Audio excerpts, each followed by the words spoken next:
Hello everyone, welcome to your Alaska weather, and this is Monday, July the 24th. My name is Joel Curtis. I'm a meteorologist with the National Weather Service here in Anchorage. Let's get started with a few headlines for today. First of all, we've got a red flag warning for the Copper River Basin, Yukon Flats, the Deltana area, and the central interior. And this is due to some dry fuels as well as plenty of lightning going on because we have more thunderstorms all the way through Wednesday for much of the mainland. And it's hot for the central and eastern interior and even more. And we'll talk about the temperatures in a minute. Shishaldin volcano again, a little puffs of steam, some sulfur dioxide, a few puffs of ash still going on, but it's not blocking any of our major air routes.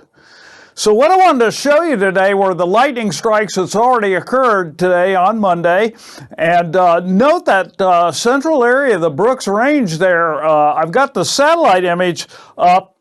And you can see this cluster up in here where the thunderstorms were at about, fairly early this morning, about 9 a.m. or so. The tops were estimated at 37,000 feet.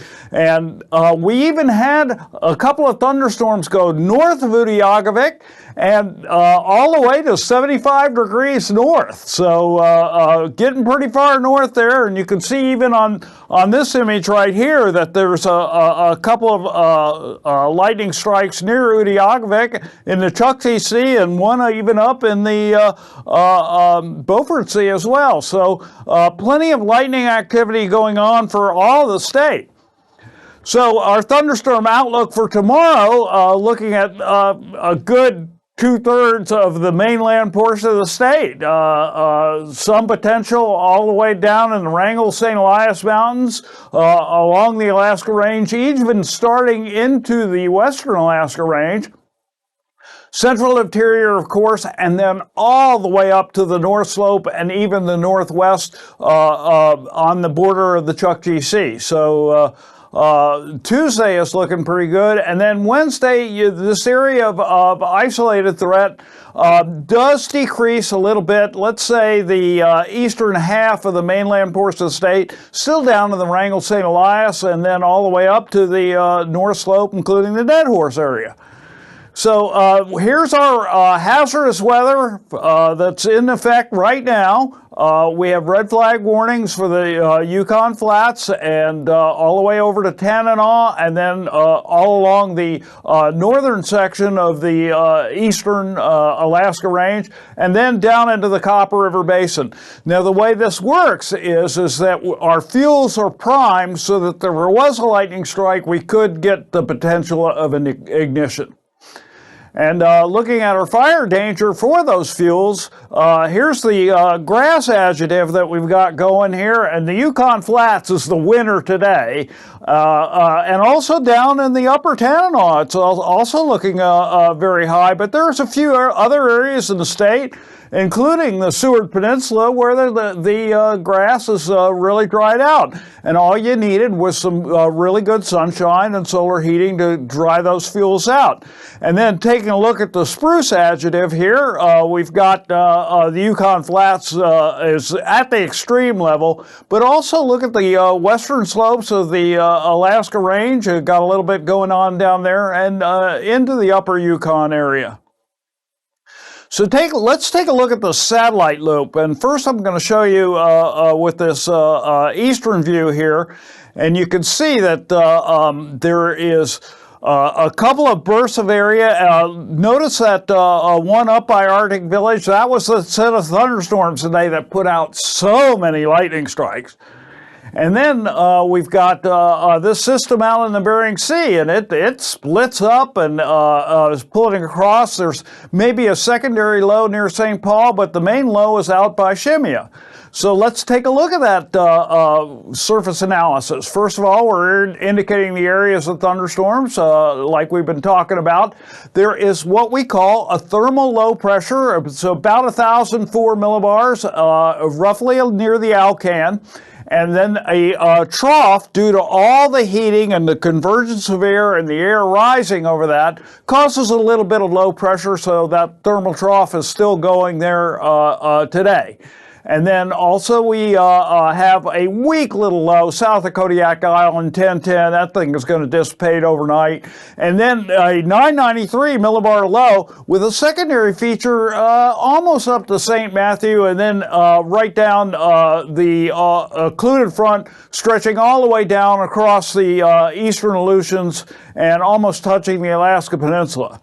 And then for tonight's weather, that thermal trough still holds on over the central interior with a few thunderstorms, isolated, but still going on. We had some overnight last night. And now that system is deep into 994 millibars out in the Bering Sea. Notice that little low that was down south of Kodiak Island has disappeared, and you got a little bit of high pressure starting to build 1,022 millibars south of the Gulf of Alaska. Well, then on Tuesday, those two lows just start to split up, and that front falls apart as it's approaching the southwestern coastline and across the Pribilofs and down into the eastern Aleutians. But a new system is starting to develop, 998 millibars over just north of the western Aleutians. Meantime, guess what? We've still got the thermal trough over the central interior and plenty of thunderstorms indicated on the map here.